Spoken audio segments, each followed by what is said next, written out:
Welcome back and thank you for staying with us. Now, the DA wants an urgent meeting with President Cyril Ramaphosa to discuss the country's deepening power crisis. Embattled Eskom implemented stage 6 rolling blackouts on Wednesday until further notice. The DA says government has been sluggish in addressing the electricity problem. It has a few ideas that it says could provide a solution. Now, I'm joined by the leader of the Democratic Alliance, John Steenhuisen, via Zoom.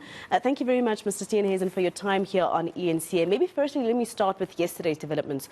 Your reaction as the DA to that 18.65% tariff increase granted to Eskom by NERSA. Well, I think it's fundamentally outrageous and dishonest. South Africans cannot afford it. And if this doesn't get South Africans out onto the streets, I don't know what will. The reality is that many South Africans, after that increase, bear in mind that many municipalities still have to put on their tariff increase on top of that. It's simply unaffordable, and it's going to push many more South Africans into abject poverty and have a devastating further socio-economic impact on South Africa. We're obviously busy looking at legal challenges to that, but I do think it is time for South Africans to stand up and to take to the streets and let government know exactly how they feel about this particular increase. I also reject fundamentally the president's notion that his hands were tied. This is the premium that South Africans are paying for decades of cadre deployment, corruption, maladministration at Eskom, and the premium that you have to pay when you have a state-owned monopoly. So you mentioned that you're looking at legal avenues. So can we expect the possibility that the DA will be taking NERSA to court to challenge this decision? We're obviously looking at all avenues available to us. Bear in mind, we have a number of municipalities that are stakeholders in the electricity supply and provision.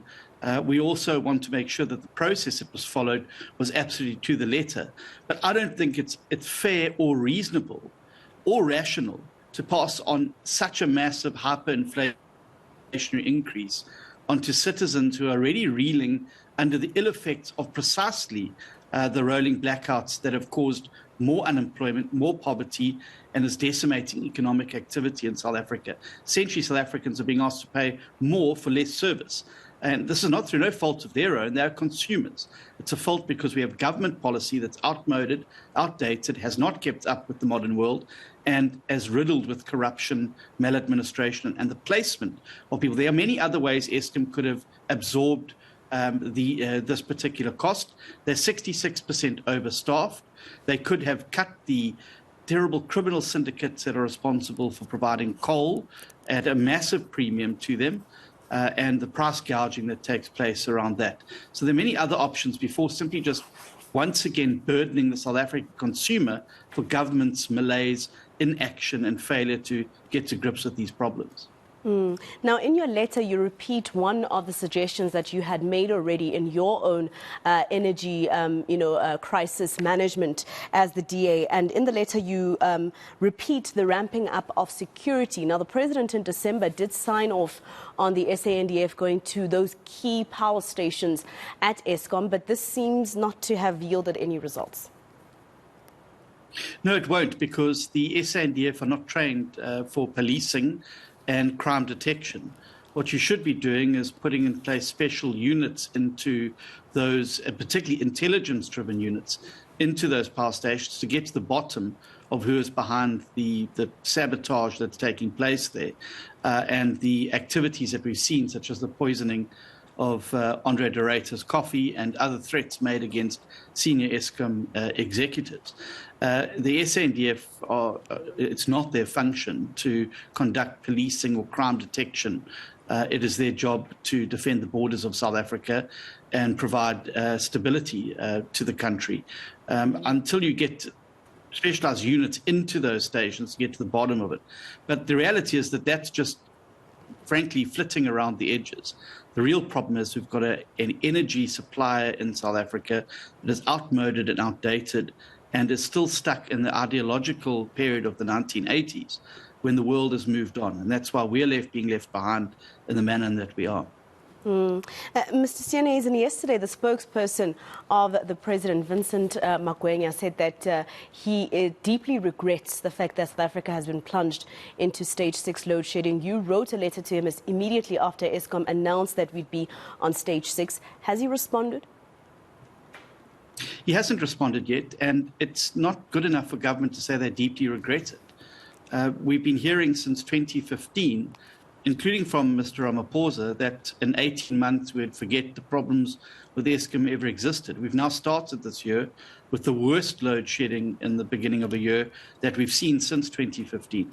It's very clear that what government is doing and has been doing, and its policies and approach are not yielding the results.